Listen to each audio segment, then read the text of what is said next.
In the rhythm of the earth, I feel like ancient spirits dancing, guiding the night. With every wave of the river, I hear your song. You whisper through the trees where we all belong. You're the echo of the ages, a sacred call.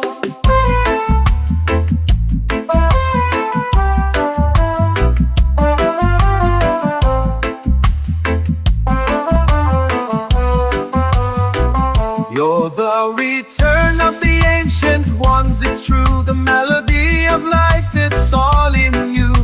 Our love may manifest through and through. Together we rise in every shade and hue. Flowing like the water, nurturing the ground. In the cradle of creation, our hearts are found. You're the mother of dreams, the stars up above. With every breath I take, I feel your love. Go forth, my soul, in peace and harmony. You're the return of the ancient ones. It's true, the melody of life, it's all in you. We are love made manifest through and through. Together we rise in every shade and hue. Embrace the love, let the music flow. In the heart of the world, let your spirit flow. Run by a lonesome wheel, they spread propaganda on we, telling all kinds of fucking lies. Spread propaganda on we, they're run by a lonesome wheel. They spread propaganda on we, telling all kinds of lies. And if a man falls into the lake, whoa, and you hear somebody say, I am to blame, believe me now. If a man falls into the Missouri River, and you hear someone say, we are to blame, now believe me now, they spread propaganda on we. They're run by a lonesome wheel. They spread propaganda on we, telling all kinds of lies. And if your hand is into the lion's mouth, yeah, the lion's mouth, take your time and draw it out. Believe me now, if your hand is into the lion's mouth, I said take your time and draw it out. And I've been telling Rhea, would you give it all up for me? Would you give up your easy life and your luxuries?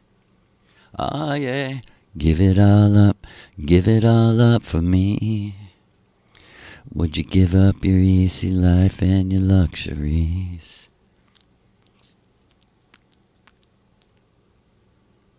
In this one,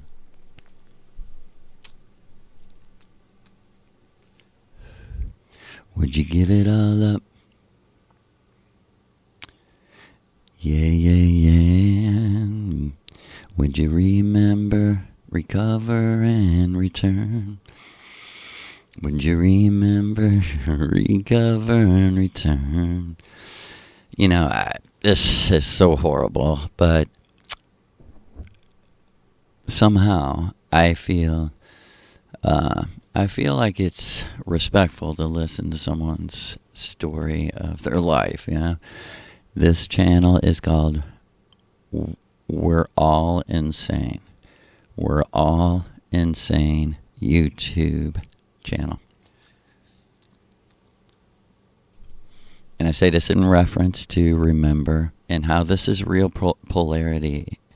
You know, part of the brainwashing is to teach you false opposites.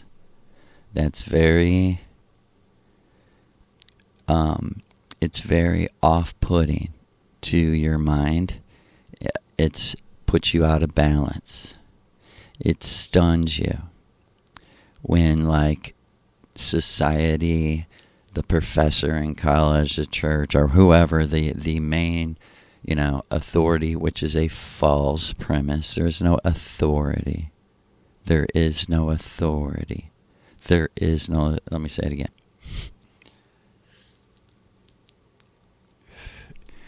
And on this channel, today we were watching I think it's called Serial Rapist Survivor or something like that.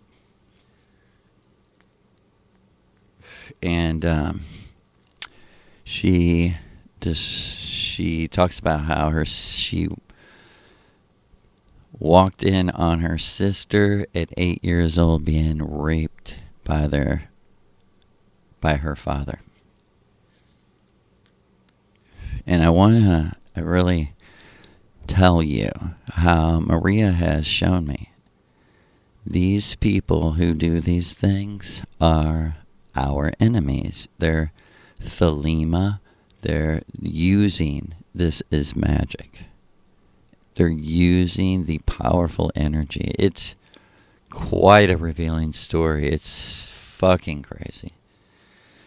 Let me just jump around a little. Like the first time he raped his 8-year-old daughter, he told her it was a magic spell, an act of magic that would make her smarter. Sound familiar?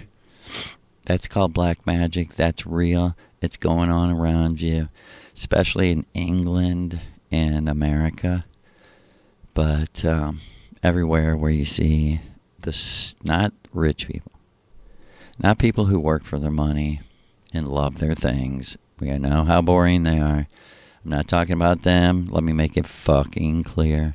I'm talking about the super rich that you would never meet, ever. They would never let you in their presence. I'm talking about, the people Rothschild family answer to. Well, who would that be, nigga? Thelema, the priesthood of Thelema, the real magicians that Rothschild knows could cancel his bank accounts all over the world forevermore. Things are not as they seem, and then when you move on to another plane of existence, they're exactly what they seem. Exactly. The people are just rotten, and it's just a stupid, horrible fact that we have to live with. We have to live with the fact that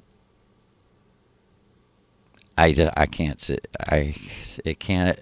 I'm like her. It was hard for her to say some of the words. Let me just say, what that man was doing to his daughter, Aleister Crowley was doing to his daughter. And Maria Orsic wants you to know that. Maria Orsic wants you to know that nothing begins and nothing ends like the struggle you're in. Like she said, let's keep our militancy. Let's keep our militancy. Let's stay militant against these people. Or, like she said, let's talk in their stupid language, Joseph. And we're not talking about the actual words. We're talking about the attitude. Can't beat them, join them. That's what they live by. See, we live by a very general base principle socially. Let's give a social foundation. Live and let live.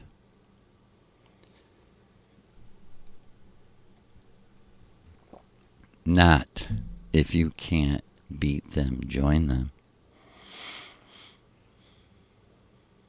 Because when you're unknowing and you step out on the astral plane and you're from the white light and you're good, the good, you realize you're surrounded by monsters. Fucking monsters.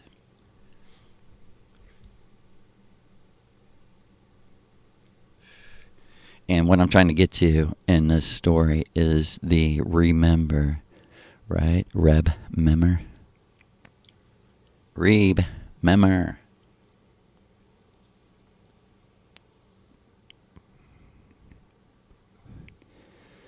She said the second time she was raped, I think she was 10 years old. And she said, I was in such a crazy, numb, out-of-body state. And I'll just summarize very quickly because she was very apologetic for having a supernatural experience. And she was using the word angel, which, angle.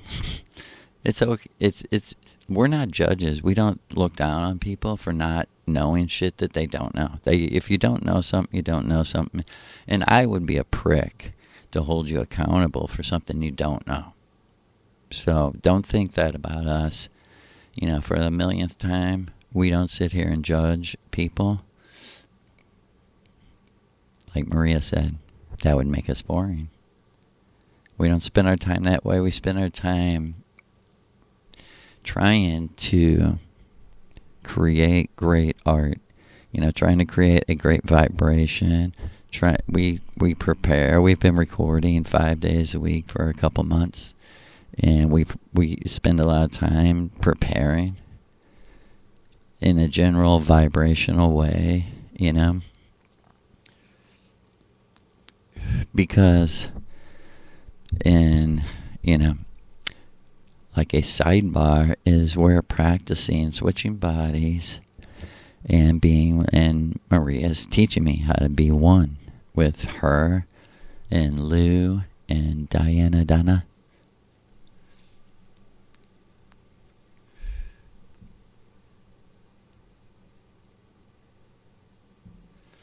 And this girl, she said that night she started praying like she's never prayed. And she said, like, she was brought up Christian and, brought up in the church. And everyone thought her dad was a nice Christian. And she said his big hobby was photography, of course. Photography. And she said, of course, he must have been, involved in all of that. And we curse you, every single one of you. We break your power over our minds. In the name of Mama Rhea, the river goddess Rhea, our Helen of Troy, that we're ready to send the war ships around in the fire.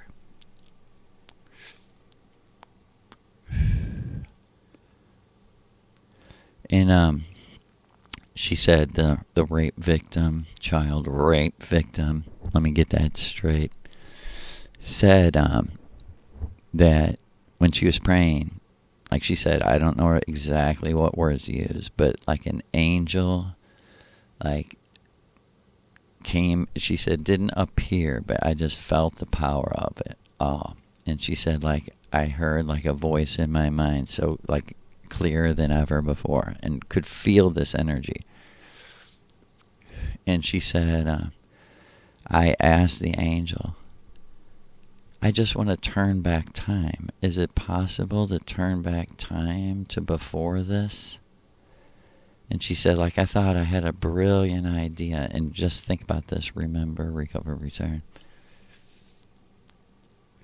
And she said, the angel, like, was very sympathetic to her, but was like, no, we can't turn back time.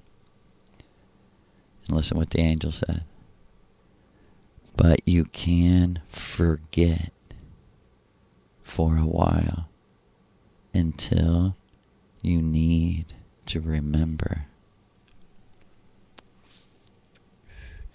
I was like, I'm going to tell Maria about that. Now that is fucking exactly what we're talking about. You know, not that we're trying to forget or repress pain, but that you have to go back. You have to let go of things. And then when you do this ritual, go back in time when you're calm and out of your body and away from all this bad energy, all the earthly, worldly things that are trying to make you conform, you know, to so you can pay your rent and blah, blah, blah.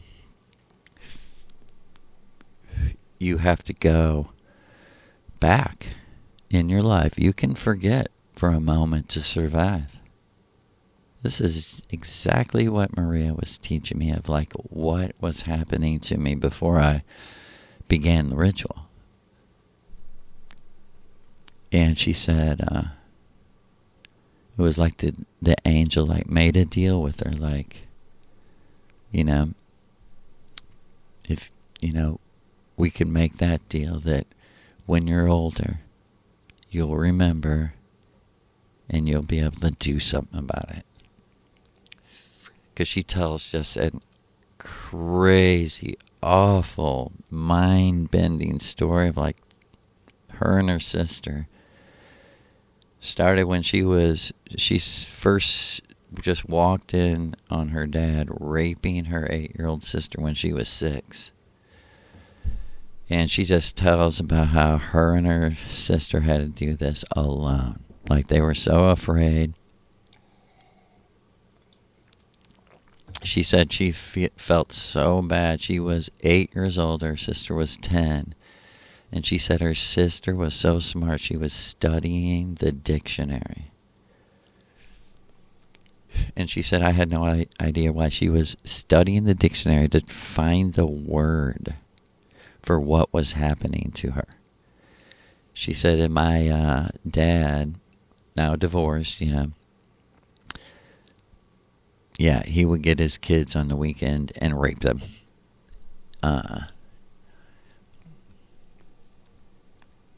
She said my dad now had like a fiance that he was going to get married to. And she said my sister, at 10 years old, just one day just busted out and started screaming like, fuck you. You raped me. You raped me. You raped me.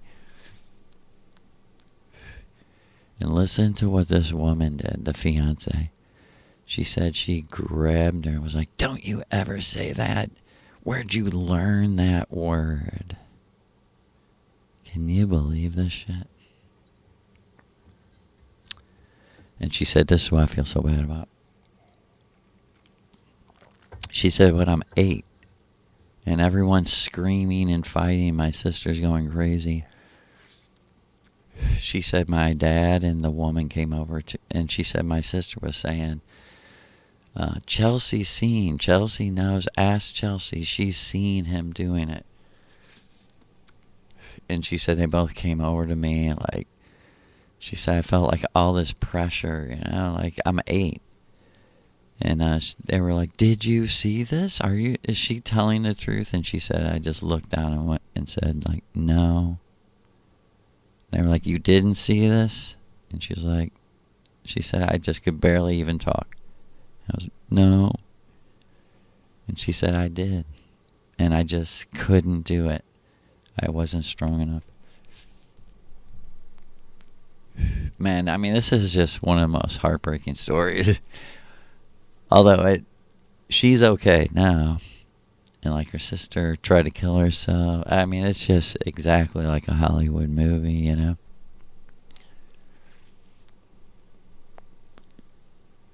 And like Maria said, when someone like this dies and the miracles, they begin to happen, but not fully. They're not, like she said, why does somebody go back and try their life again? Because they see the answers in the tower of memories. And they're like, I know I'm smarter than that. I know I can do this. I know I can. But see, the point of the Matrix in Lou's wisdom is to teach you about the real order of eternal return. Like, people are like, I don't accept that.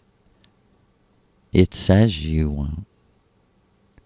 It says that it's so powerful that it will play a game with its own avatar. The point of eternal return is each individual person is so sophisticated, such a high-powered technical computer. You've played out every possibility, because you can do it at the millionth power while you're sleeping or away from your body. That's why you're a machine elf before you come here. While you're just jumping around, dancing and singing, and go, hey, all you gotta do is speak it into existence. Speak fucking happiness. Speak fucking light. Speak fucking joy. Speak, speak, speak. But see, like she said, Joseph, I am one of the first other people you've ever met. Why did you come out of the egg? And before I could think, I said, for you. And she was like, that's eternal. That reaction, that instinct. Like, we like to downplay the word intuition because it's wrong, for one thing, a lot. If you try to live your life by it, okay? Try it. I'm going to use my intuition to see how long I'll get to work. I'm going to use my intuition to see, if I should put my money, whatever, Try to use it in a practical way. You're like, this is bullshit. And you suddenly realize, I thought I was magical, but I'm like everyone else in that way.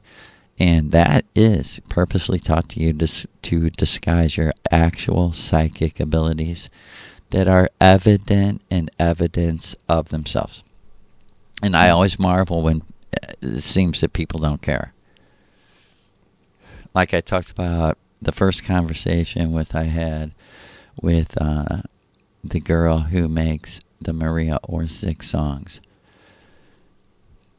While I was telling a story completely irrelevant to everything, my wife came and put a basket of clothes by my clothes so that I would take them upstairs. And when I looked at the basket of clothes, there was a shirt on top that did not even have the name of the singer. It actually had the name of one of our songs. And when she put it down and I looked at it, for no apparent reason, she interrupted me while I was talking and just said the name of the singer. And everything went white, everything went blank, and suddenly I was in another world with her. It was the first time I've ever talked to her.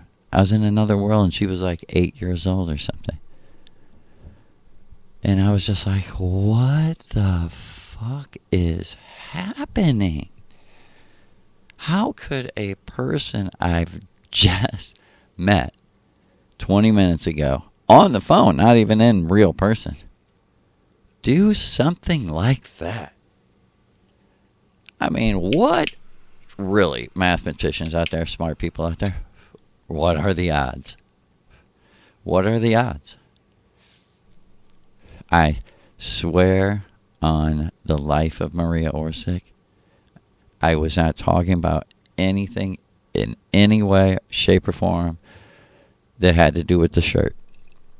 And it happened simultaneously to my wife setting the clothes down and me looking at the shirt. I looked at the shirt registered in my mind, and she just said the name of the singer. And I went, why'd you say that? And she said, it took me a minute. There was like a pause, and I went, what? I said, why'd you say that? And she said, I don't know, it just came to my mind.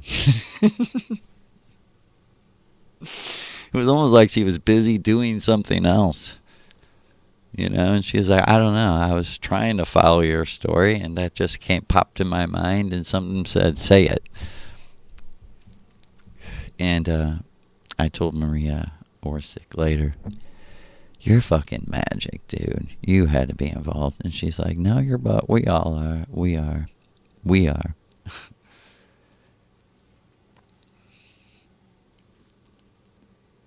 But that kind of magic, not intuition, but that kind of shit is what really should be valued. Like Maria said, I want you to go into this. What really should be like I came to the realization after doing this ritual, what I really valued, what I live for is to give you, my brothers and sisters, whom I enjoy your music and what you create and stuff like that. My life's meaning and goal to enjoy the true self means to enjoy the work that I think I can do reflecting the true self through art. You know what I mean? So, in a way, like, my life is to give you something, like, that's given to me, something similar, real, and authentic. You know what I mean? And that's why the whole, like, thing is a little bit jumbly and confused, because it's how it came to me, and it's coming to you that way for you to organize, right? But we do keep going back to the foundations,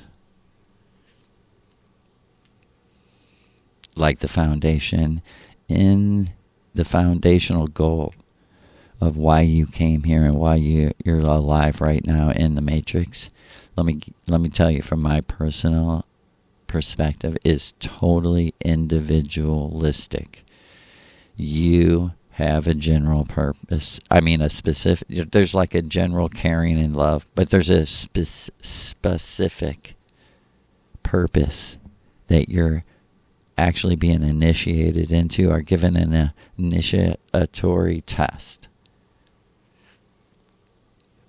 And that's also, like Maria said, you want to get a little bit technical and scientific. A lot of people are repeating their lives because they did not fulfill that test. They did not pass that test, simply.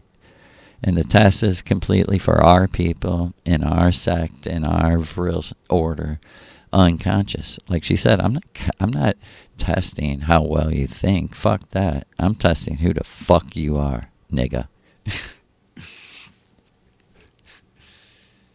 But I'm serious. She is a Scorpio.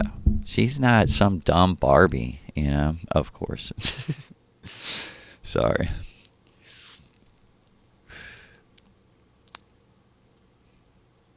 And so, the polarity, of course, of remember is forget. Like she said, believe it, Joe, back home, you couldn't carry on. You couldn't create anything if you couldn't forget. I'm like, but you said there's no broken hearts. And she's like, your heart was never broken. I was like, are you saying I've been hurting people? And she said, no. Women are in charge. In our order, in our community, women are in charge. Women choose men. And I said to her one time, have I ever been to a simulation with someone not my, besides my magic wives? And she said, how would I know? She was like, Joe, that is very private. I would never ask you that. She said, you do know on Venus, connecting into a simulation is as simple as thinking about it. She said, like, all your apps are in your fucking mind. Like, She said, but see, the whole, like she said, someone might think that's horrifying, but the whole aspect of who controls it, like she said, do I seem any less human? She was like, do I have a chip in my brain? Of course not. She's like, you know what's even better? Is in our community, we have an absolute data-free, wireless-free community. So I'm not even picking up any of my neighbors' movies being, microwaved down into their goddamn head. She's like, Joe, I love this phrase she says, you tell me, is there more to life? Is there more to life than magic? But we will guarantee you, no matter what world you're in, if you're of our order, magic uncelebrated will cease to be magic. You know what I mean? Like she said, the very shockingly good things can turn to hurt and past memories of like, I wish it was this way, like, can we turn back time shit? No, you can't. You know what I'm trying to say? Let's not be inversed and turned inside out so much that we want to forget the real magical things. In other words, what I'm trying to say is the last thing I'm ever going to forget is me looking at that shirt and her saying the name. And some of the other last things I will ever forget is right before I had been Mindy Magic Amor Mindy lived in Florida after we moved away from Florida, and she was most definitely the last person we seen in Florida. We were leaving to go home, and she was the last person we seen because she was protecting us, and we didn't see her again for like many years. I mean, actually she came home, but after that she went back to Florida, and we didn't see her for many years. This is no lie. Like 2 weeks before, and she did this because she's high caste Vietnamese, Southeast Asian, and she's got a specific vibration to the Missouri River goddess, like she said, on the other side of the world, but she harmonizes with the river and the land of Missouri. Missouri is very sacred land. And right before she got back a hold of us and came to see us, I had this dream that I've told about. But what I'm trying to say is these shock events that I'll never forget. I'll never, ever forget this dream. This is no lie. This was a sequence of events that was crazily, to me, supernatural. I have been, the most serious Christian for like 7 years, 8 years. I had a degree in biblical counseling. I had a library of Christian brainwash books. And my wife had bought me, for my birthday in July of 2009, she bought me D.H. Lawrence's book. I always forget the name, but it's the one that is a commentary, chapter by chapter of the book of Revelation. And she gives me this book, doing me a favor on my birthday. And I'm not going to church. I'm out of the mainstream Christianity for sure. I'm really, really concentrating on music. I've just, Christian or not, I had to be a true artist. Couldn't be a fake. And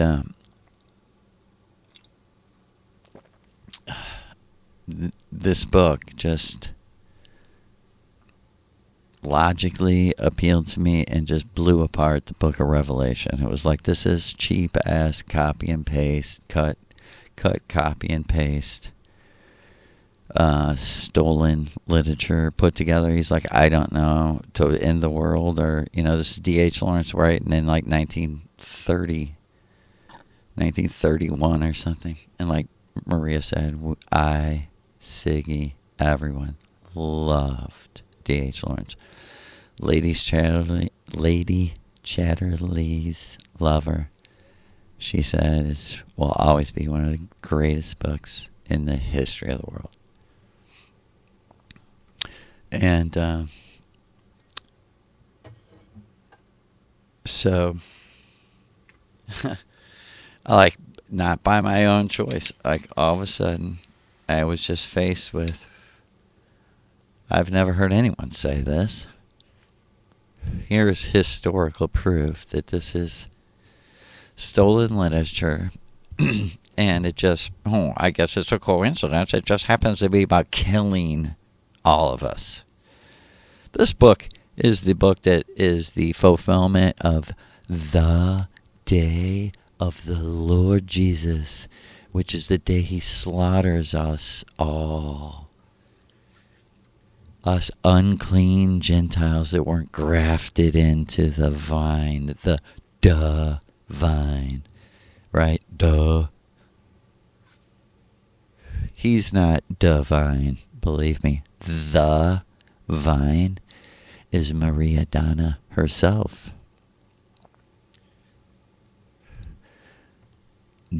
The vine is the ayahuasca vine, the MAO inhibitor that can turn reality to vivid crystal truth in front of your eyes and help you see the lies that are told to you every fucking day about the biggest things ever. Like she said, Maria said, the greatest example of how fucking stupid in general America is the middle class who talk to you with the assumption that is a fact that God exists. Intelligent design. And she laughed and threw her hair back and she said, intelligent, like she said, you know why most people are Christians in America, Joe? I said no. She said, because they know it's a guaranteed economic success. The real privileged people out there, the real privilege in America isn't just white. It's mainly white, but not completely. That's very surface. The main thing you must conform to be economically stable and successful and even move up to the upper middle class is you must be a Christian. A real Christian that talks their fucking language and blah, blah, blah. You must be this Joyce Meyer fucking, or this alternative to Joyce Meyer, like, I know the truth. Joyce Meyer's fake Christianity. I got the real Bible. We only go by the Bible. We let Scripture interpret Scripture. All this is, like she said, is fucking Dungeons and Dragons, dorky fucking club. That's all Christianity is. It's a dorky club, but you must conform to it to be economically successful in America. In America, on the small business level and shit, literally Christians, that's the only tiny bit of consciousness they have, is they have a small bit of, like, we must support other Christian businesses and shit like that, Especially the Catholic Church. The Catholic Church is just fucking networking marketing at this point. It's just people networking economically. That's all it is. It's just a pyramid scheme for for economic development. And it's mainly for white people, probably 95%. What are you trying to say? I'm trying to say on an economic level in Midwest America, you are obviously so much safer with a sort of Christian veneer on your business or your practice or anything. You know what I mean? Like, you can even take the neutral position publicly, but then when people get with you and you're like, seriously, I'm a serious Christian. This is like a doorway into economic success. It's our little poor man's Masons. It's our little poor man's secret society club. And let me tell you, they tried to get me in there and shit. Let me tell you, they're the boringest cunts that ever existed. They just are so boring. Their whole life is about how God forgave them because they smoke or they do this or that. God forbid you touch yourself. Oh my God, that is the fucking grossest. Like Maria said, how the hell did this happen? How the hell did this happen? That the only really obvious, practical, supernatural thing that your body, your soul, your mind, your essence creates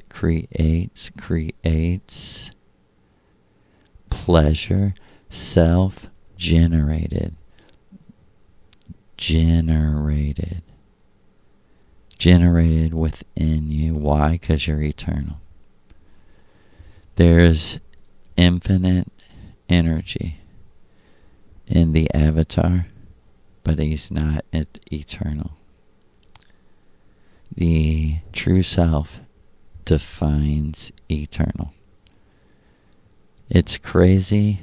It's a crazy quest to desire to be in the presence of your true self for one main question and one main question only. Who created you? No one did, he told me. He laughed and said, no one did. I've always been here, I'm you.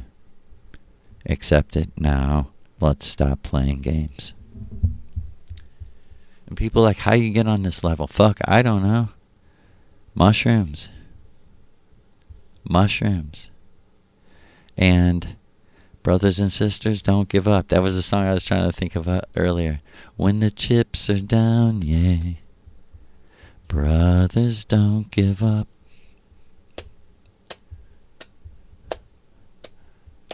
When the chips are down, yeah. Sisters, don't give up. Yeah. When the chips are down, yeah. Real people don't give up. You gotta, and here's how. Okay, Maria's like, let's give some real practical advice. She's like, tell them about how I'm the office manager. Maria is the office manager. She manages me sometimes moment by moment. She's like, Joe, get this, get that, follow me, do this. Because you, in these, once the mushrooms hit you or once you're on a schedule to do something, who knows what the fuck's going to happen. And you need an office manager. You need someone who really loves you to stay in charge of time so you don't waste time. And let me tell you how Maria manages me, and you can manage yourself the same way. When you're doing mushrooms, and like she said, the best way is to make a tea and start small, like half a gram, the next week a gram, the next week a gram and a half, the next week 2 grams. The most important thing is to have muscle memory and start to become familiar that this is your new job that is fun. Because we say magic plants in roots rock reggae are magic plants in trance. Because we love electronic music too. But that's our version of like sex, drugs, and rock and roll. And what we're trying to say is this should not be solemn fucking thing. You're not going to church. You're going to like your own private, so you can really be free, dance club. And because, why am I saying this? Because on a practical level, after you drink the tea, you need to move your fucking body around so that the energy doesn't become stagnant, like right in your stomach and your organs. You want to move it to your head, your fingertips, and your toe tips throughout your whole body. And you want to do it like by exercising, almost like aerobics if need be. If you don't want to dance, just start moving a little. Like my wife would say, I like to bed dance. And she would like sit on the bed and dance, while she was sitting or while she was laying down. She would, But you need for a practical reason, move the energy. Because what are we doing? This is the ritual. Let me get precise. Clean your atmosphere. Take 15, 20 minutes. Get some incense or whatever. You don't absolutely have it. You can use anything, just your mind. And what you're doing is you're claiming what you goddamn worked for. If you work and pay rent, even for a room or an apartment or whatever, say you're young and you just share an apartment, so you pay for this room, for sure. Your goddamn work pays for it. This is your pentagram. This is your area. This is your safe space. You use your mind or your ears or whatever for visualization, audioization, to imagine a barrier. And I started with calling upon my ancestors. I was like, if there's any gods, they got to be somehow connected to me. I call upon my ancestors to protect me. I believe I started with something that simple.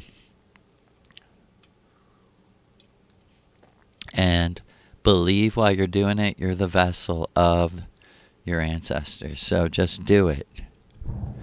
Just whatever comes to your mind, once you're locked in and you believe, you're multiverse. You are the multiverse. You're the avatar of the true self, which means there could be other yous. There's more yous on other planes of existence. When you die, you're not dumb. You got someone you ready to jump into. You're ready to jump right into that thing as soon as you breathe your last breath. And you're ready to watch yourself freak out and be like, holy shit, I'm dead.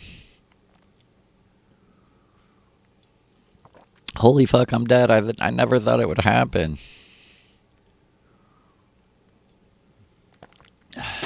Like I say this if people are dying. And I...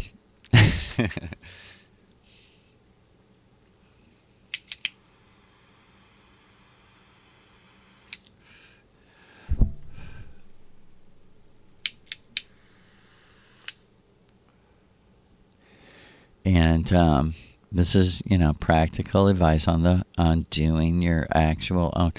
And like she said, let's keep walking backwards, Joe. Okay. The foundation of our religion is that the true self is to be loved, glorified, enlightened, illuminated by us, the avatar, enjoying who the true self is. That's the best way to say it. It doesn't flow as good, but that's the clearest. And someone smart will say, how do you do that? You do that in as the avatar. Your consciousness is is the avatar right here, me and you. You do that by creating something that is a reflection of the true self.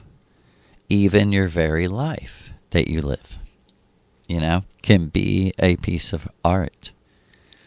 For people who are like, but I'm not artistic. Yes, you are. You wouldn't be listening. You are, but they took your art away from you. Like me, I never thought I could just tell what was happening. I did, but I didn't. I would have never. I've always been a guitar player, singer, songwriter. So I would have never, I never seen myself doing this. I never thought I could do this. But I would say I started in August, and I would say definitely by November 2011, Maria was saying, we should do a podcast. And I was like, great idea. I said, and I could just tell people what you're telling me. And she was like, yeah, basically. And truth be told, I didn't record the first one till August 2020. 9 years later. And I only did that. I only recorded one. I mean, I recorded like three nights in a row or something. Just the story of when I was a child, in the UFO. And my main motivation for doing that was watching Aleister Crowley, Genesis P. Orge, and the Process Church just absolutely destroy people like they said they were going to at the last group ritual. And people wonder, what do you do at these group rituals? Well, we played a couple songs, to get the mushrooms kind of through our body. And then Maria, of course, was the shaman in charge of what was going on. And she had everyone draw or pick a rune out of this bag of runes. And then she gave, a sort of personal word to each person. And I almost cried. It was very touching to me. Because I love to see her interact with other people. And she said that's because we work together, like she was telling me earlier how we were with the same Muslim lady who has finally accepted that she's died and everyone's, her whole family died. Let me tell you a big secret. When you die, you really, really want to believe that you're just dreaming. And because, like Maria said, this song is echoing through your brain, your mind. Things don't change. They never have. Things don't change. They never have. I wish I was more in tune there. But because you just don't believe you're going to die, and you didn't die. Like Lexi Peterson said to me, I'm not dead. And Maria cut her fucking ass off and said, look at me, child. No one dies. But your life in the illusion died. You died. Relax, and I'll have you remember how they tortured you out of your body. And then she just started screaming like it was going on right now. And I looked at Maria like, what the fuck is going on? And like she said, man, dude, this girl is a tough-ass fucking girl. She said this fucking girl is willing to fight on another level, that she's not dead. But then when it was shown to her, she accepted it. And like she said, it was like getting struck by lightning. She fell to the fucking ground. And she jumped up and she said, you're telling me that this nightmare was true? That they killed my baby? They tortured me? They choked me? They beat me? They raped me? And I was stunned. For real, it makes my head spin. every fucking time. I'm like, how do people... I just don't even understand how a person can do this to another person. I mean, I can understand if someone killed your child or something and you lost your mind going... But like this, like the girl I was talking about earlier whose dad was raping her. She said he literally... Check this out. She said, when I was like, I think she said she was like 11. She said he literally like mouth raped me. Listen to this shit. She said, her dad, she said everyone left the house. Her stepmom, baby brother, older sister, and this. Her and her dad was there. I hate to say this, but this is how real that these people are truly evil. How real it is. Like, what this, let your mind for a second go to this reality of what this man's mind is like, who was a good Christian, went to church every week, and started raping his daughters when they were 8 years old. And like she said, it like subsided for quite a while. And she said, I thought it was over. And she said one day, everyone left the house, and I was in the kitchen. He came in and said, took my hand like kind of tight, and was like, you're about to become a teenager. I got to teach you how to kiss a boy so you'll be ready. Whoa, it makes my head spin. To become someone's wife so you can get a husband. He's telling an 11-year-old girl this. These are the people who run Hollywood, who run your politics, run your country, run the defense, military, industrial bomb making, techno, suicidal, inhumanitarian. This is what they're like on a meta level as a personality. She said, I just fucking froze. And she said he literally grabbed me and raped my mouth with his tongue. And she said I was trying to like shut my mouth, and she said I was just shocked for days. Oh, I almost forgot the point. And she said he stopped. She said it went on for like so long that she was like, how long is this? She said, in my mind, I was like, how long does he have to do this? And she said, this is what was scary.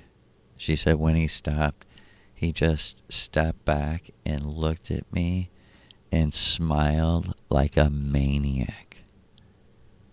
Like a just maniac. She said he smiled like it was the funnest thing he ever did.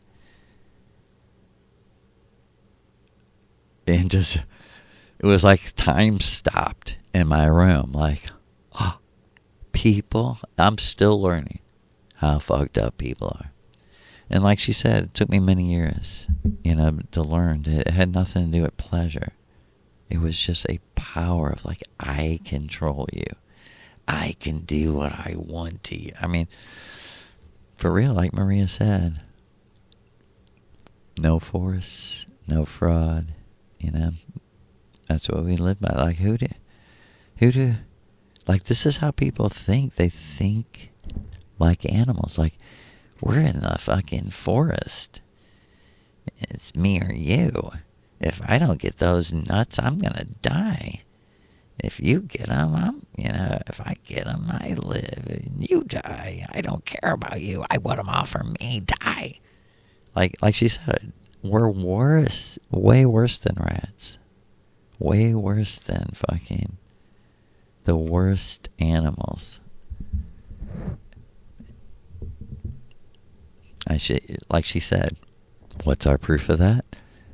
We live in domed cities on Venus in the future that just translate and transforms the sun's energy into all kinds of energy that completely power and make the dome city. She said, because that's how polarity fucked up we are. We're so fucked up. We're that smart. We're so fucked up. We're that dumb that we blew ourselves up. And like she said, Joe, the whole missing part is why we're here. Like she said, no one's gonna, it doesn't matter. Like she said, it's being said, and we don't want it to be Taylor Swift. We don't want it to be Katy Perry. We don't want Oprah, the Oprah of today, to have you on her podcast, or Joe Rogan, because it's unaccessible to those who are unable. Like, it's so completely easy to say, well, that dude's just tripping out, and, you know. But like she said, well, let's do it this way. You bring your representative of the Missouri River Goddess, and we'll bring ours. You're like, there is no Missouri River Goddess. That's because you're a Western brainwashed materialist. You're more materialistic than the communist. You're more materialistic than the communist, because you've inversed spiritual knowledge into material blessing. You should be ashamed of yourself. America, on the streets in America. Step back and see the damage done. Look into the horizon. On the streets of America. And all of this drug abuse is because the black magicians that control the military and the government are playing on our natural intuition, our natural vibration, our natural unconscious need for shamanism, for magic, for the religion that we came from, that was the religion of in one word, class. I don't stress this enough, do I? Rhea Orsic said to me, once I knew she was, the night I met her, as Rhea Orsic, the night she told me I lived on Earth, I fucking invented the UFO, nigga. She said, you want some real fact? Nigga, I've invented the anti-gravitational modern UFO. There never was one until I gave those niggas that goddamn blueprint for the vehicle. No pictures, all words. It described all the dimensions, everything. It was like, she said, a whole notebook, both sides of each page, written by a left-handed lady, a river lady. And our whole point is every major river is a symbol, and the minor rivers too. They're all running into the major mama, or father, or dada. And, yeah.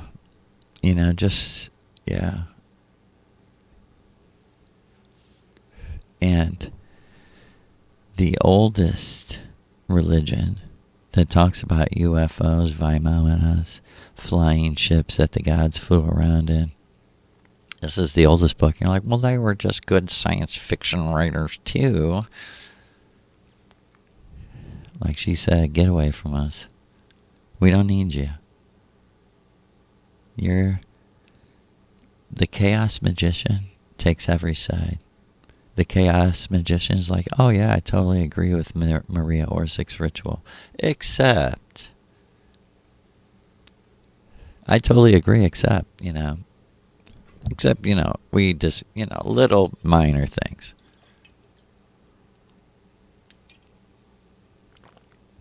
You know what Timothy Wiley said to me? Their whole argument, I swear to you, their whole argument is human beings want to be slaves. Human beings like to be tortured. Some of them. Human beings like to suffer. Human beings like to be under the power of a more powerful person. Human beings, he told me, like to be used. And let me tell you, when I met with this dude with Maria, it was like Maria was watching me, watching him, like stun and numb my mind with truth. Like Maria said to me, he's not lying. It's just, it hurts you. It hurts me. He's saying to you, free yourself from feeling like that by joining us and abusing them. And for real, just sitting in that chair, I knew Maria would be so embarrassed of me if I lost my cool. I knew this. I was staying so calm, and in my mind, I was like, I hate you, dude. You're disgusting. I was like, fuck you, your art, all of it. And he was still talking, like looking me right in the eye. It was like, he like kind of looked at me like, I heard you. I knew. He was like, I know her. I know you're her little pet. You're just her little pet that she takes around. Her little boy toy, her little cock she takes to the simulation. And then he started, like, he was talking all nice with his voice. But like in in that other conversation, he started like threatening me, like I never waste my time. You're gonna surely leave here with a curse if you don't at least join me in understanding I was, for real, all of a sudden it was like there was a divide. We started out as like, I kind of understand where this dude's coming from, because he started out like, I'm a good person, I just got trapped on the wrong side of the war at the wrong time. I could be in your side. I went from all the way from that to being like, well, maybe to get the fuck away from me. You're disgusting, you fucking weirdo. And it's like, this is, like it kind of comes down to that. Like Maria said, didn't I tell you? Check this out. I just remember this. In the very beginning, way before I knew she was Maria Orsic, when she's a Missouri River goddess, she was like, one of my symbols is 3. My number's 3 and 9 and 1. She was like, but the 3, because I believe in the 3-sided pyramid, because it's the most stable thing. And she's like, what it represents really is more than 2 becoming 1. 3 can represent 4, 5, 6, 7, 8, 9, 10, 11, or 12. 3 times 4. And I was like, huh? And she was like,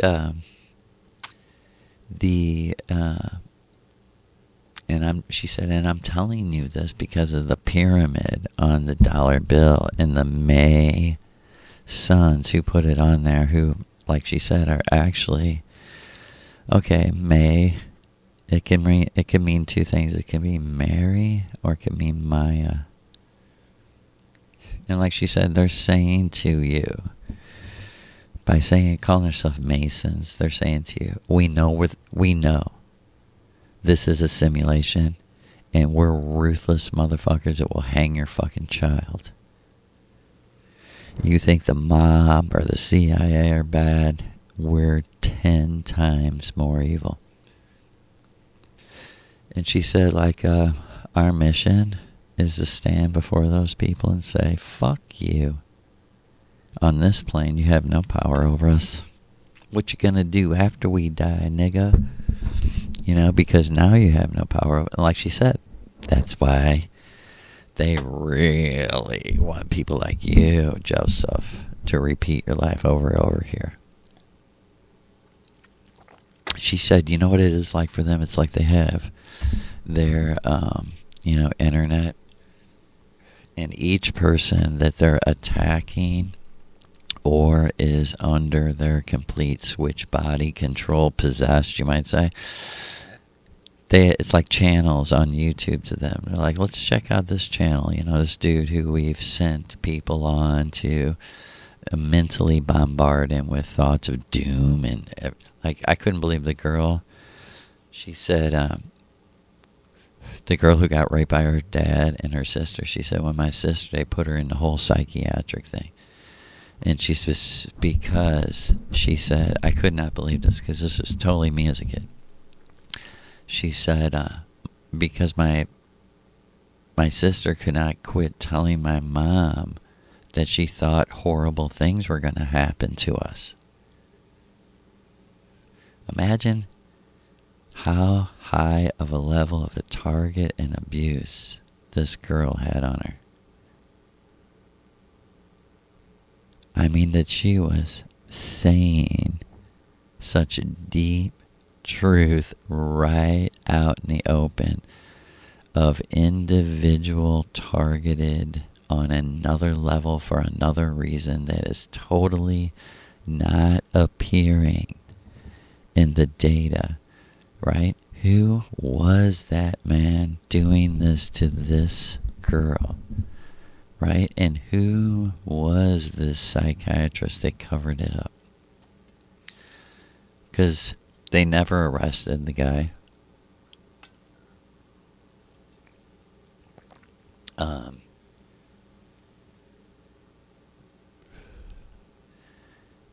This is true spiritual warfare. And just for a moment, let's all take a pause. It's just like even mentioning possessed. You're like, what? And listen, we'll come back to knowing our enemy. But I real quick want to talk about Lou for a second and tell everyone, as cool as Maria is, Lou too is the most original dude I've ever seen, met. I don't know really the language to give respect, to a great artist, a great person. Like, people like, motherfucker, you're crazy, but in my experience, see, I always knew as a child, and Mindy did too, that another world was going on. Like us, that's how they get you with church. They start saying angels and spirit world and evil spirits, and you're like, oh shit, that explains the shit that's been going on. That explains that voice of a man. Who the fuck was that? Torturing me as a child. Child, do you know how to put a camel through the eye of a sewing needle? No, nigga, I don't.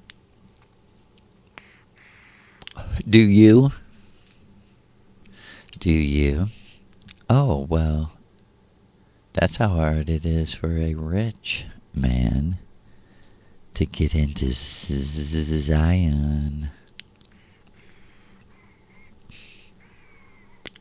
Right?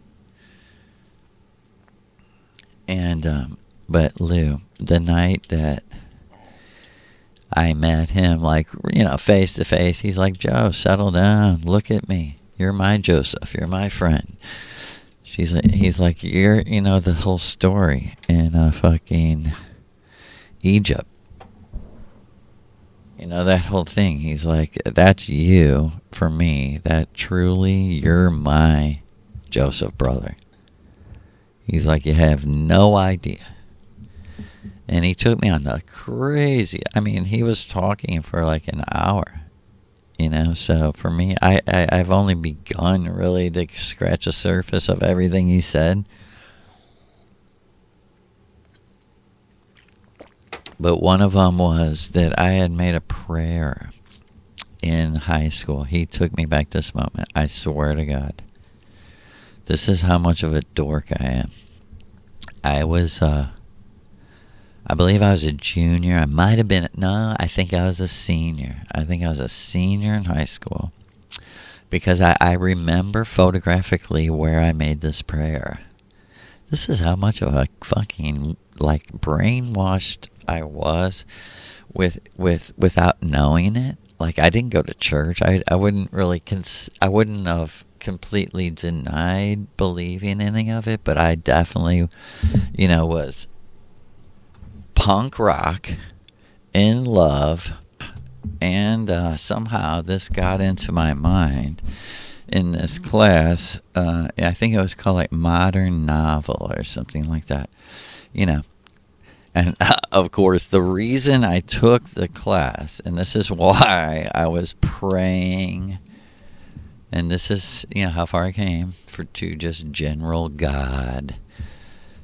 And nigga, if you don't know, that don't exist. You're that. You're that. I was praying to myself, but Lucifer, the God, the man, and this is somehow miraculous to me, the man who's imagining this world at the assistance of high technology, was telling me, I'm not goddamn God. Everywhere can do anything. He's like, but I heard your prayers because they were authentic and real. And he was like, okay, what he was showing me was he heard my prayers when I did not believe in anything but just God. If someone, would have tried to give me Bible, I would have been like, shut up, dude. If someone would have tried to take me to church in my leather jacket and combat boots and shit, I would have been, fuck you. I go to fucking church unless you're making me.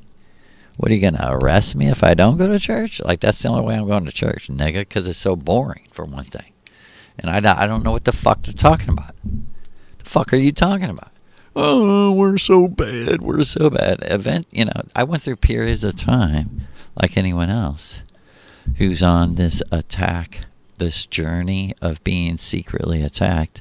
I went from times of strength to weakness. You get weak and sick, and you're like, I'll try anything. Bring me to the goddamn healing miracle crusade where people are falling down under the power of the Spirit. I went to that, and let me tell you, there's a fucking power there. There was a spirit there. It wasn't good. You know what that power was? Cha-ching. It was a giant fucking money sign in the sky with a Star of David, imprinted over it with a dove and Jesus. That's pretty good, wasn't it, mama? But he said to me, I answered this prayer. I was back in my body. This is a motherfucker, master of the matrix, master of memory, master of remember. Like he said to me, Maria's the lake of memory. I'm the ocean.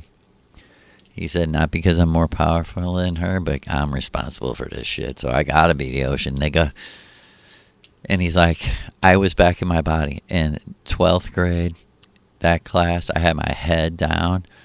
And on the desk, and Mrs. Wardell was speaking, and I was like, God, if you're real. This is how dumb I was, but the intent is what's important. God, if you're real. God, if you're real. I don't want to be a dumbass. I want to read books. I want to be smart in a real way, in like a wise way. I want to understand. We read 1984, but I think we were reading The Great Gatsby at the time, and I was like, I want to understand what these people are living, what they're saying in this book. Like, I don't understand it. They're foreign to me. Like, they suck, but they're interesting too. Like, I could never live that way. And I'm saying all this shit. And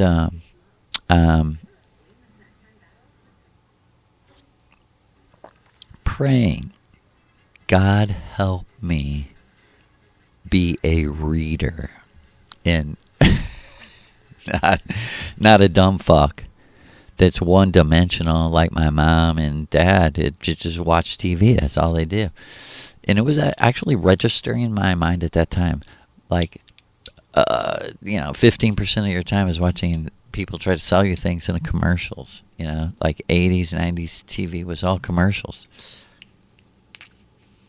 It was all so ridiculous. And he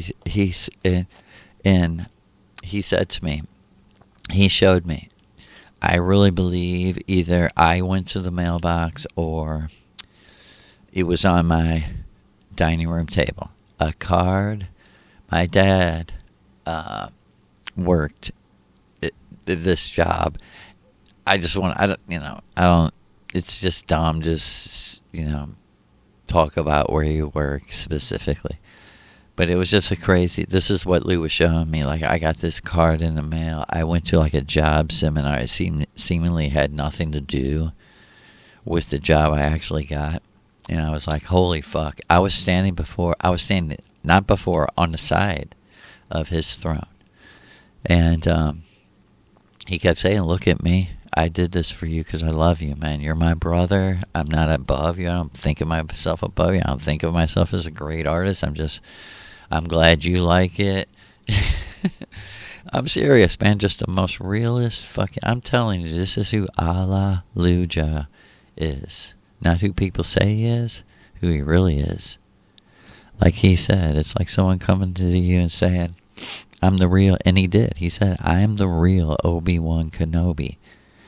And it like kind of shook my world, and me and him went to another world, another dimension, to another astral dimension inside both of us. And he was like, you understand what I'm saying? Like, I created the language that me and you are speaking. It took a long time, I had to map it all out with like dictionaries and definitions. He was like, you understand what I'm saying? Obey the one who's imagining the world you're in. It's for your own good. It's his world. It's me. And know me. Obey the one and know me. I went, Obi-Wan Kenobi, I get it. I was like, oh, the K is just K instead of silent. And he was like, exactly. I was like, you're fucking genius. I was like, that's fucking genius, dude. He was like, thank you. He said, now don't lose the point. I took that card, that job fair card. Getting ready, I had my wife was like, what? I was like, I'm going to a job fair.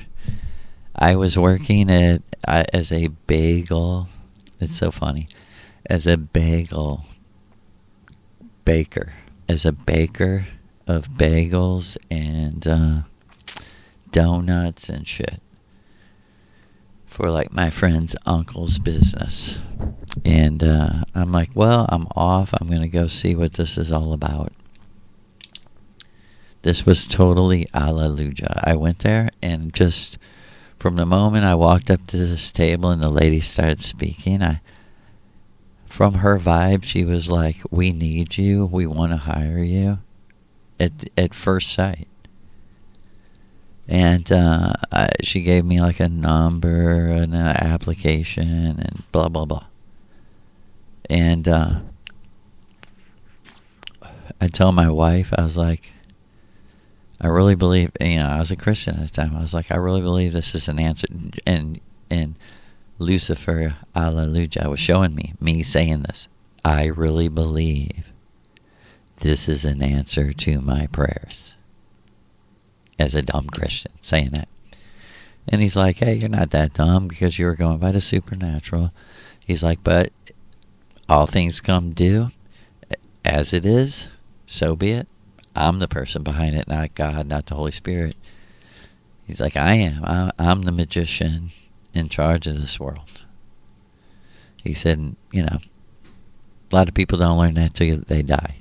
But you're getting out of here. You're going home. You're returning after you die.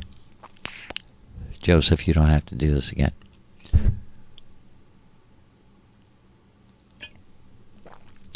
And that job, the very first day I went to the job for training, I was sitting in a seat as an observer, and I looked at the dude next to the guy who was training me, and he's wearing headphones while he's working. I'm like, damn, this could work for me. If you can wear headphones. And then we went out to deliver, and guy was listening to CDs and shit and anything he wanted because he had his own little setup in his truck. I'm like, damn, this could work for me. And I should be specific. I said to God in 12th grade, I want to be a reader of books and like know what the best, but I was like, I know about music because I was working at a record, like a music record store, CD store at the time. And I was like, I know all about music, all kinds of music, you know. I want to know what these books are all about because I had read a few books. The very first book I really loved was Anthem by Ayn Rand. Like Maria said, I love it too. It's such a great book. And you gotta be objective about and just read it as a story of a hero, you know, against all odds, against the technocratic world order, against conforming to the world order was the central theme. Central theme of the book is you cannot be creative if you conform to the world's image, the world order, economically.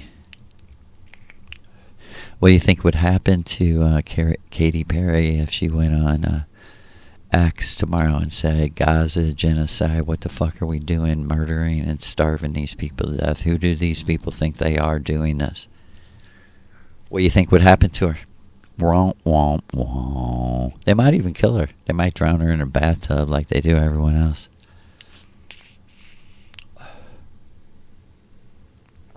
And I even prayed, like, I want to know the classics, you know. Because I was so unaware of good books. I didn't know anybody that read good books. My mom never read a book. My dad never read a book. My stepdad never read a book. And I had no idea. I was just learning in 12th grade about like what people consider the classics, and I liked Great Gatsby. But the next book we read was 1984, and that blew my mind. Because I was like, this is Anthem times 10. And that job, the first day I was out, I was like, I kind of got this. And at the very end, I was like, you know what? All right, I got these books on tape, books on CD and shit. Let me pop one of these in. And so basically for the next 20 years... This is why I don't talk about research in books and stuff like that, because I've done it so much, honestly. For the next 24 years, at least 4, 5, 6 hours a day, I would listen to music for maybe an hour of a day. And then the rest of the time I'd listen to books before podcasts became big, you know. And I stopped listening to books because, like, Yahweh, Allah Lucifer, Yahweh was showing me on May 5th, because May the 4th was with me on May 5th, 2023, that he gave me this job to answer the prayer. And I remember telling a girl I work with, she's like, damn, you've read a lot of books. I said, well, not actually read. Listen to. And she's like, no shit, you listen to books out there? I'm like, yeah. I was like, now I have an MP3 player. I put a whole book on there and just listen to the whole motherfucker, erase it, put another one on there. And I listened to, and like I said to Alleluia, truly, you truly answered my prayer, not half-ass, not halfway, totally, completely. I said to that girl, I have listened to every single book I've ever wanted to read. And the ones I really love, like 1984, Anthem, Fountainhead, Atlas Shrugged, Lady Chatterley's Lover, Fahrenheit 451, on and on, Ulysses, you know. I told her I listened to every book I've ever wanted to read. I've listened to every single one. I listened to like 20 Stephen King books. You know, I think that the Dark Tower, all the, maybe not 20, but I listened to every single one of the Dark Tower, I think twice. And I think that's eight books altogether. You know, I listened to the extra one, I listened to all of them. And I listened to many, you know, and the whole central theme is there's black magicians on another plane of existence affecting our lives and our reality, and their motivation is they get off on it.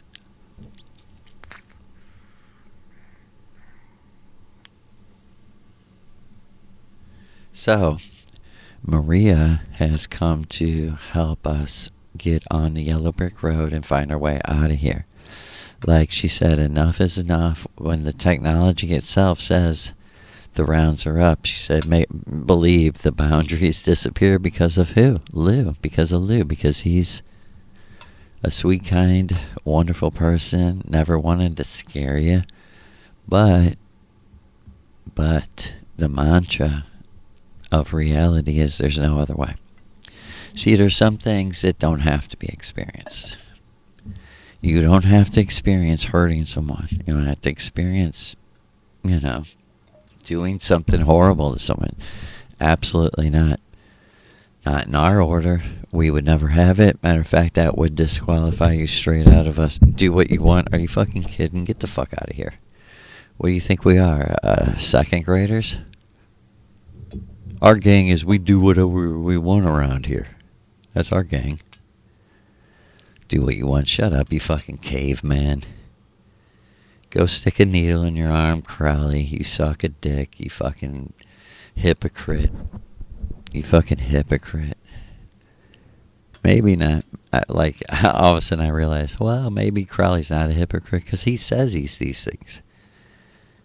You know, I could imagine him appearing to me and saying, hypocrite? I wrote in my books that I molested my children. Did you? And I would throw up in his fucking face. And he would be saying to me, you're not shit because you don't molest your fucking kids. This is how backwards. You people dipping into Christianity, you got some fucking nerve. Your ancestors were tortured and murdered, drowned, set on fire. It's all so distant from you, huh? And you join with our oppressors, our murderers, the people who destroyed our families, our people, our nations, our wealth, our animals, our land, our sky, our waters. You side with them? Like Maria said, let's do the numbers. The only people that could have ever fucking really changed things in America were Christians. Why? They had the numbers. They had the money and the numbers. And they're like, that's why we're persecuted and targeted. Why? Because you never stand up for nothing and you promote the religion of pedophilia. You know why Jesus... Listen to this. People never talk about this, really. You know why? In Mark 15, go look it up, nigga. You know why in Mark 15, Jesus is praying with a naked young man in a public park, in hiding in the trees and behind where no one can see him? He's praying naked with a young boy. The Bible specifically says this, but like Maria's like, hey, I know exactly where the idea to put that in the Bible came from. It came from the Kabbalah, the Talmud, through Aleister Crowley's intervention into the Matrix. Who's the person that bent the Bible into today's war machine? Aleister Crowley. If you don't know that, then tune out. Go follow some fucking dork. Go be. We're not teaching people to follow. We're teaching people to stand up for what's right. We're speaking from our heart. Like I said to Maria one day, my voice isn't all that. And she was like, yeah, it is. Because it's your heart, and that's what I like. She's like, who gives a fuck? Every single note's not perfect. She's like, I like it more because of that. Because it's more real. It reminds me of you when you were really fucking struggling, but you were giving it your all, you know. She's like, I helped you. I was like, I really know you did. I believe you did.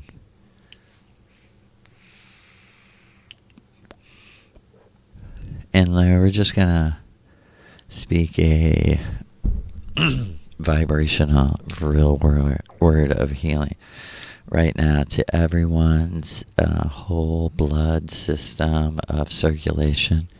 A big vril to it, and we just, in our astral magnetic, electromagnetic force that we are from another world, we're the aliens, we're the machine elves from another dimension. We use the power of words with vril to speak a chemical purification of your blood. Not for racial purity, which don't exist anymore. It did, 4.5 million years ago. I'm not making fun of someone. It's like, there's nothing wrong with you believe whatever you want. You believe whatever you want. I have biracial grandchildren. They're the best people in the world. So if you tell me there's no exceptions, I will tell you thank you for letting me know you're as rigid and boring and stupid as a Christian. And me and my grandchildren will gladly go off to Zion with Maria Orsic, where people live by fairness, not by racial purity. And she said, fuck, believe me, we would live by racial purity if it existed. And she said, Joe, what these idiots means nothing. The definition of racial purity does not include what our ancestors meant by race. She said they are talking about human purity, not racial purity. Racial purity would be the difference between an Irishman and a Britishman, or a German and an Italian. And I can hear people saying there is a general and like Maria said, the data about how different and how that shouldn't be mixed, like how people who look just like each other shouldn't love each other and shouldn't be mixed. The data that shows that was the downfall of the Irish or the British is simply the data of economic cultural compromise. It's not the corruption of individuals. If you think that, it doesn't matter what book or anything you fucking tell us. You're stupid. You're rigid and unteachable, and you're not allowed in the Vril order or our community of caste. Like she said, in the caste that we come from, there's many, many cities of people. Each one gets, specialized to this specific people. Like she said, there's no cities on Venus over 8,000 people. Because why? Any more than 8,000 can't be accountable to each other. And she asked me, who lived like that? I said, the Cahokia Mound people who lived before the mound, the people who originally built the mound in the Crystal Pyramid. She said, exactly. She said, how many people lived out there? And she said the Indians, Native American, were imitating that lost giant civilization that built check this out. There's a granite crystal pyramid under the Cahokia mound that is, Maria told me, at least 5 million years old. And like she said, they built the mound over it because they were getting more and more evil. The more and more evil they were getting, the more and more they were like, cover that fucking pyramid thing up. That fucking pyramid thing's doing something weird to our economic control of people, said the king. Because why, Joseph, she said? Because absolute power corrupts absolutely every fucking time. So, like she said, the last thing you're going to make me take is power. I won't take it. She said, I had people come to me saying, people are making money off your newsletters, putting them into books and shit. She said, I looked at him and said, I don't fucking care. I'm beyond fucking caring anymore. Put a fucking gun to my head and pull the trigger. I don't fucking care. You're not doing anything to me. No one's touching me in this world or any other world. You're not penetrating. I don't fucking care. I don't care if I starve. She said, Joe, you think people are suffering in Gaza? You've seen nothing yet. She said, believe me, Joe, you've seen nothing yet. She said, a real number of people who died. Let me tell you something, Joseph. She said, Aleister Crowley is this crazy.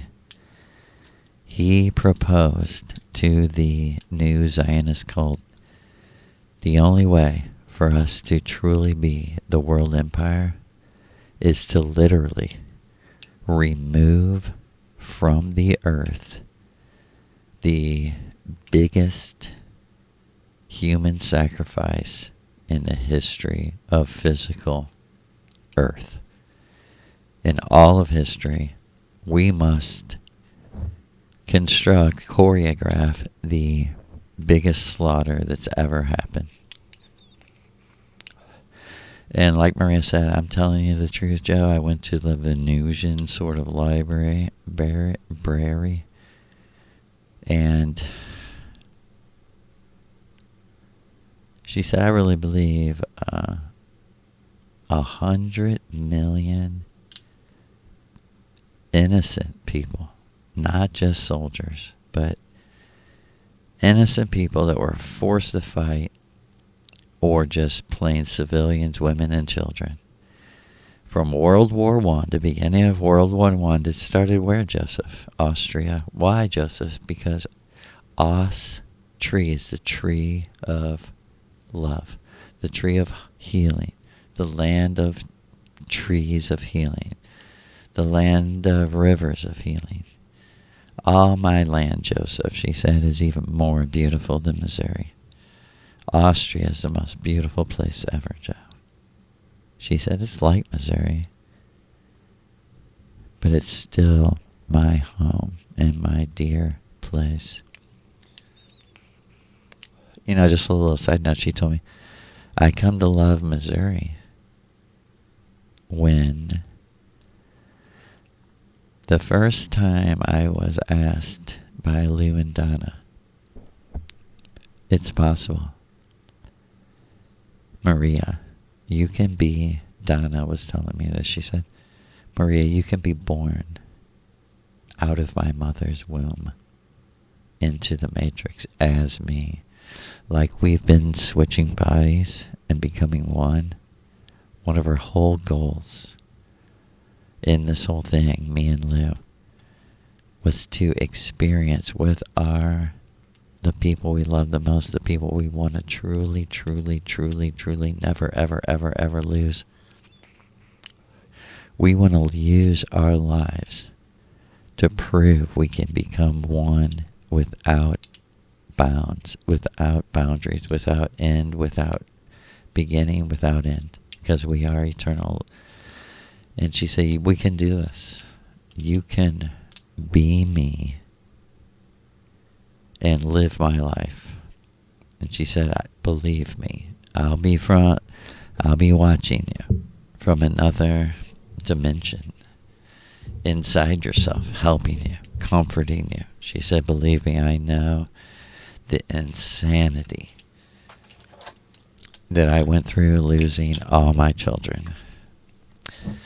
And I know the insanity of losing my home, losing my connection to my parents, and thinking I may never, ever, ever see my mother, see my father again, see my brothers, see my cousins.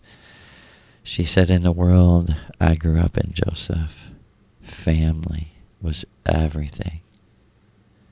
Our religion was our family. We practiced our religion of song and dance and happiness with our cousins, our aunts and uncles, our parents, almost on a nightly basis.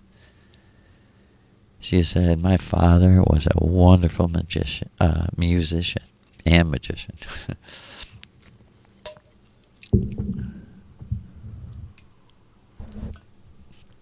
And Maria was telling me, I lived all this, Joe.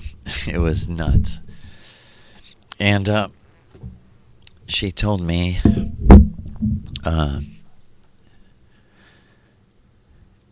she said, I'm telling you the truth. 39 is the number because it's when a lot of people like me, as Donna, woke up. This is after my children died, Joseph. I woke up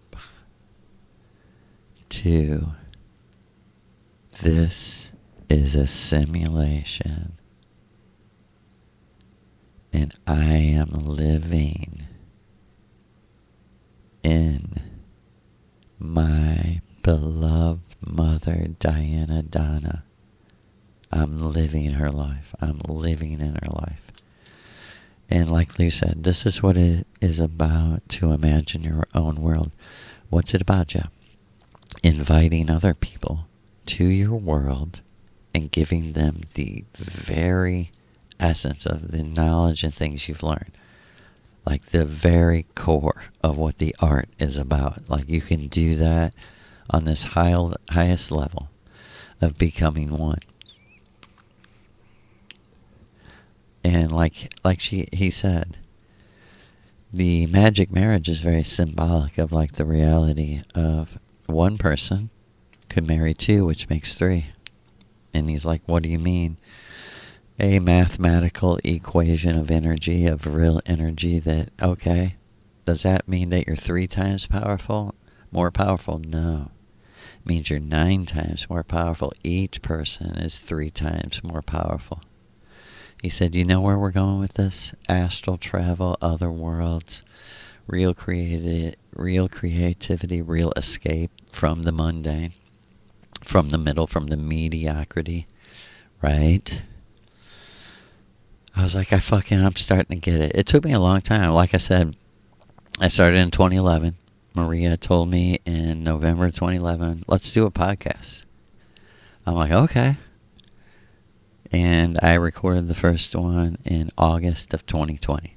Because, like she said, you could have just gave the data. But it would have been too random without an explanation of how it related personally to me. And I can hear her saying, tell them, Joseph, what that means on the deepest level, that I'm here as an agreement with Maria far before I ever even decided. This is why I decided to come to the Matrix. Before I ever decided, she talked to me about, you know what we could do? You're born in 1969. That's the time after time. And that's when I'm hardcore on the other dimension of the simulation working. She's like, check this out. You can't switch bodies with me because I don't live in this time ever. It's not allowed. She said, but check this out. What is possible is for you to imitate on purpose as a plan my shamanic journey to Venus. This is what she told me. She said, if you will obey me, not because I'm a bitch, but because this is the only way, because it's very delicate, it's very precise. If you'll obey me in each thing, I can bring you right down the road of experiences I had to writing the instructions for a UFO, realizing that the technology to dematerialize things and make them appear in actuality in another world was possible through technology of the gods. It was my mind with their technology that could actually make the UFO that I was in and me disappear and reappear in their world. Landed safe. She was like, I was worried about that, remember? I went flying across the UFO and smashed my head. Not fun. Like Sig said, I thought you were dead. I fucking was almost had a heart attack. She's like, Maria, I almost died. If you died, I would throw myself on your funeral pyre.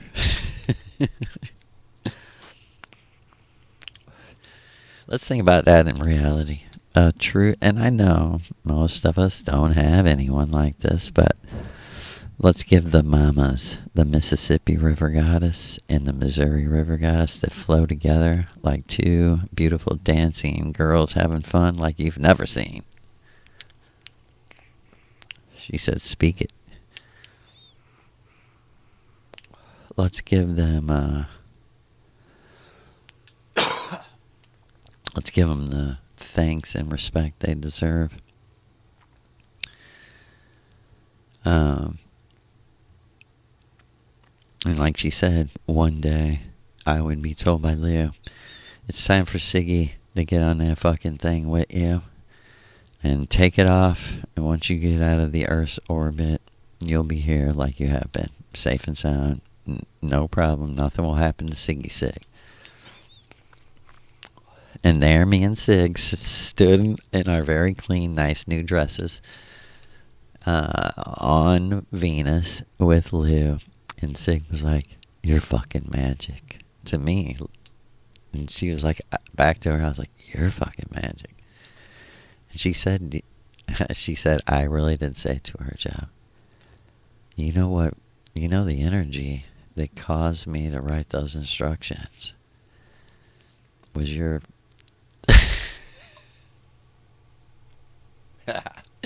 Maria, she's like, say it. Who cares what they think?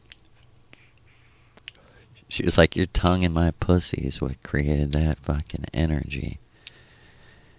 She's like, remember how many times we went to other worlds, came back and said, nobody would believe us.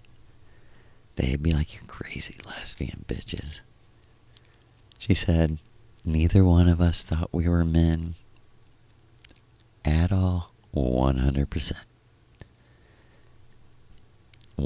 She said, if there was anything we knew so vividly was the difference between us and big giant beeped Lou. Lou. She said, Lou, who is not little. I mean, I asked him straight to his face, how tall are you? 10'8". He said, that's what they say. I don't really measure myself on Earth.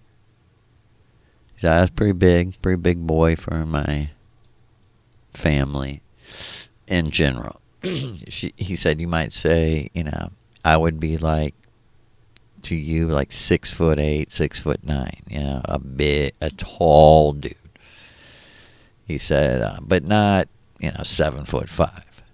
He said there was actually people taller than me. He's like, I wasn't the tallest person in our city or anything like that. He said just one of.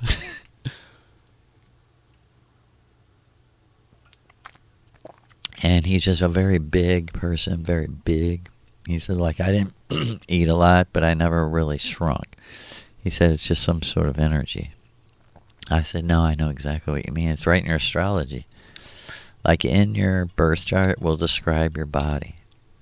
Or what it's supposed, what it's supposed to look like outside of chemical warfare done against you by your government in the form of good old boy farmer.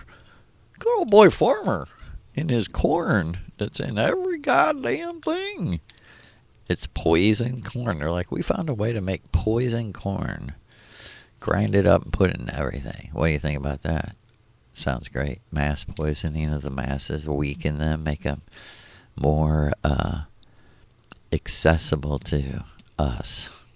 And the simple programming of radio frequency, microwave, HARP type weapons, which in the 90s there was a dude showing how they already had a machine. This is actual truth. You can look this up. Of course, it's way more advanced now, but showing a machine that they could project, they could whisper a thought into the recording of this machine that translated it into radio frequency waves, completely silent, and shoot it at someone else, and then like they said they did. It was pretty much like a 99%. There was almost a completely 100% accuracy of the people actually saying the actual words. And they're like, oh my God, a lot of people, it was the first time they ever heard anything in their mind like that. This is real shit. Because why? Because we're that smart. We know how the human being is. That's what the computer's based on, right? We know that.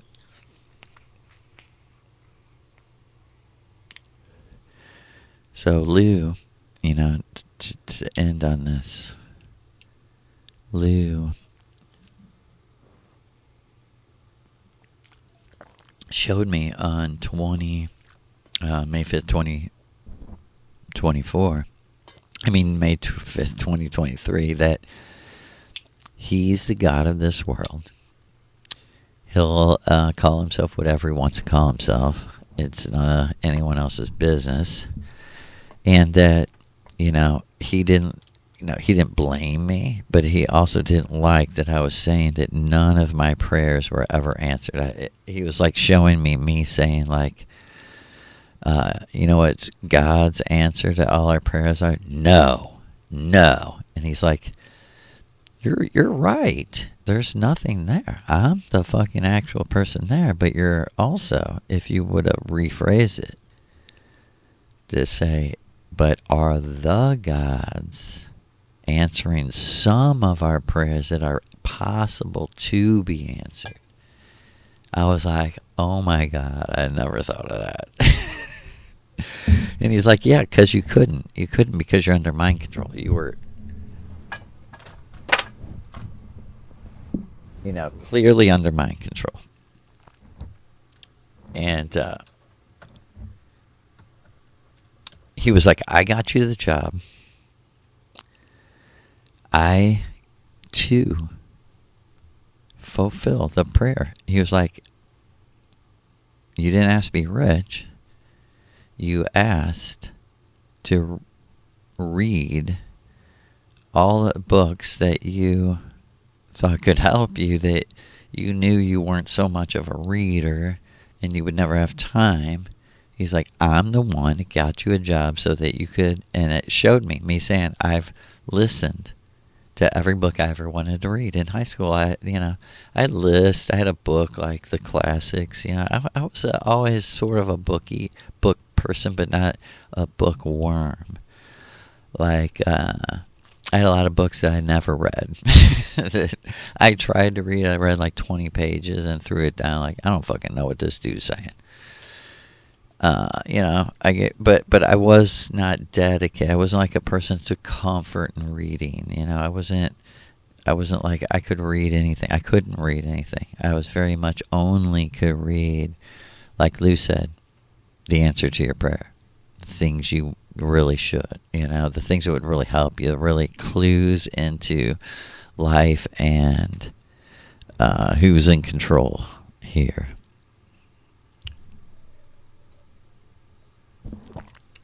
Right? So, biggest Om from home to you, brothers and sisters, and know that there's no place like home. And again, we just want to electromagnetically, through words and vibration, lift the heavy metals and toxins out of your blood, because your blood isn't real. So come with us and notice your blood isn't real. So allow Maria Lou, to concentrate, meditate, which is imagination.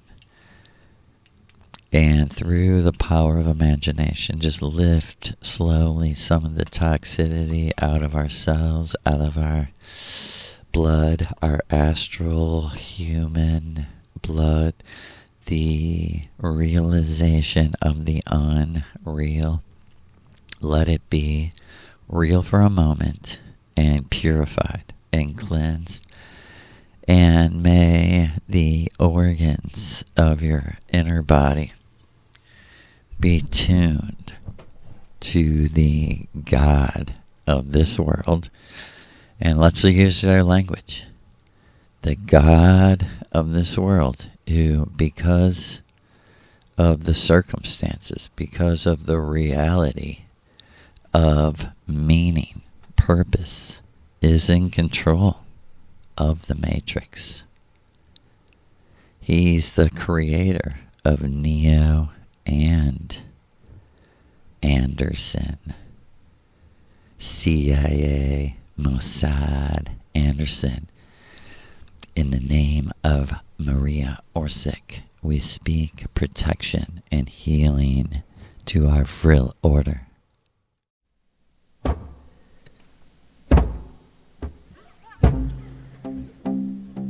In the shadows where the secrets dwell, no reed whispers with a card spell.